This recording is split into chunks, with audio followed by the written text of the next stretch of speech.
On va parler santé, tiens, maintenant, avec le docteur Allez. Kierzek. Oui, Doc, on est en plein été et pourtant, Frédéric vient de nous le dire, ça fait au moins 15 jours que le temps est particulièrement maussade, au point qu'apparaissent des virus divers. Moi, j'ai le nez qui coule en permanence. Alors, c'est peut-être de l'allergie, mais c'est peut-être du rhume. Vous avez peut-être autour de vous des gens qui mouchent, qui toussent.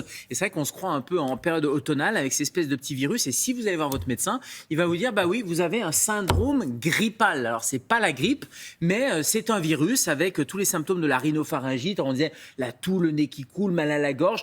Un peu de fièvre, et c'est ça qui fait la différence avec l'allergie. Un peu de fièvre et mal dans les muscles, ça c'est typique d'un syndrome grippal. Et c'est ce qu'on appelle, nous, en langage un peu médical, la rhinopharyngite. En fait, c'est une inflammation de toutes les voies aériennes. Ça va de la muqueuse nasale à l'arrière de la gorge. Et finalement, ce qui cause les symptômes, c'est quoi? C'est à la fois l'inflammation, donc le conduit qui est beaucoup plus inflammatoire. Et puis, vous allez sécréter un peu de mucus. C'est pour ça que vous toussez, que vous mouchez. Et ben, ça va boucher le conduit tout simplement. C'est pour ça que vous avez le nez un peu plus obstrué Comme et au que mois ça de devient décembre, compliqué. Voilà cette sensation qui est plutôt l'hiver et là on l'a l'été. Mais c'est quoi? C'est viral? Ça vient d'où, ça?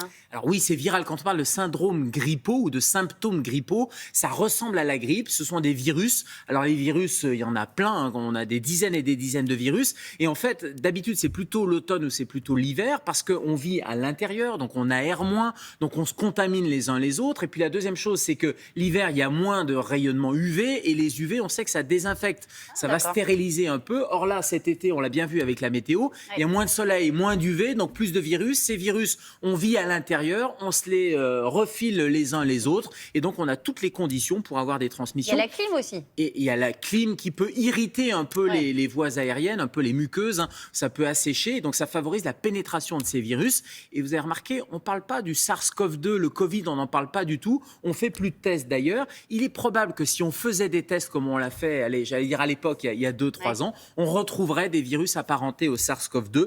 Mais heureusement, et je ne vais pas vous dire qu'il faut faire des tests, on ne fait plus de tests Covid. D'ailleurs, j'ai vu qu'il y avait une flambée de cas de Covid après les fêtes de Bayonne, il y a quelques jours de cela. Parce qu'il y a une flambée de foyers de contamination de virus. Alors, on a beaucoup parlé du SARS-CoV-2, mais il y a des virus apparentés, des rhinovirus. C'est le même mode de contamination et j'allais dire, c'est la même gravité. C'est-à-dire, sans facteur de risque particulier, Covid ou pas Covid, finalement, ça ne change pas Et on grand-chose. reprend les gestes barrières alors?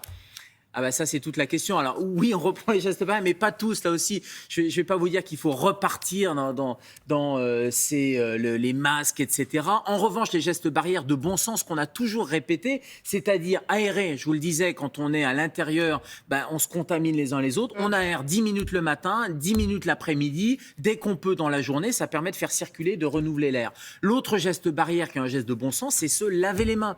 Ça paraît bête, c'est un réflexe tout simple, mais on se lave les mains. On prend un peu de soluté hydroalcoolique si on n'a pas de point d'eau. Et puis le fameux éternuer dans le coude, vous vous rappelez, ça avait beaucoup fait rigoler. C'est classique. Et j'ai vu que vous aviez vos mouchoirs en papier. Oui. Ça aussi, c'est des bons réflexes. On utilise des mouchoirs jetables. Ce sont des petits gestes barrières qui sont simples. Et pour éviter, quand vous avez des symptômes, pour éviter de passer de mauvaises nuits, on peut utiliser le lavage des fosses nasales. Vous savez, on utilise de l'eau de mer. On surélève la tête un peu pour dormir. Ça, c'est plutôt pas mal et ça va favoriser le passage de l'air. En parlant d'air, on va humidifier. Alors, soit vous avez un humidificateur d'air, soit vous avez un humidificateur tout simple. Vous mettez un tissu mouillé avec un ventilateur, ça va tout simplement humidifier l'air. Et ça, c'est plutôt pas mal pour vos voies aériennes. Et pas d'antibiotiques. Quand on parle de virus, ça veut dire que les virus, ce ne sont pas des germes qui sont sensibles aux antibiotiques. Donc, ça ira pas plus vite de prendre des antibiotiques. On prend tout simplement un peu de paracétamol quand on a mal à la tête. Et les choses vont rentrer dans l'ordre.